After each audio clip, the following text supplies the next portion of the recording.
तीसरा देखिए से। अब से किसकी आवाज है? सौ की है। अब देखिए जीम वाले लाइन में कोई नहीं है, दाल वाले में नहीं, रे वाले में नहीं है, यहाँ आ गया सीन आ गया। और ये तो शलगम वाला सीन है, ये आ गया स्वाद। स्वाद भी सौ की आवाज है। तो पहले आ गया हमारा हर्फ से, ठीक। से के बाद आ गया सीन, उसके बाद आ गया स्वाद। ये तीनों शॉर्ट साउंड के लिए है।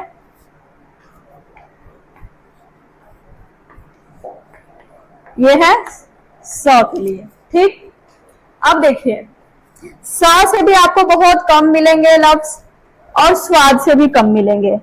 ये आपको याद रखना होगा साथ साथ, जब भी जो भी आएगा लफ्ज की स्वाद से है या से है। लेकिन सीन बहुत इस्तेमाल होता है ज्यादातर। हम अगर कहीं पे हमें समझ में नहीं आए कि ये कोई शब्द लिखा हुआ है, इसमें सौ के जगह पर हम सीन लगाए, स्वाद लगाए, से लगाए, तो वहां पर आपको क्या लगाना है? सीन लगा देना है, ठीक है। बाकी मैं देखूंगी फिर मैं बता दूंगी कि यहाँ पर क्या लगेगा।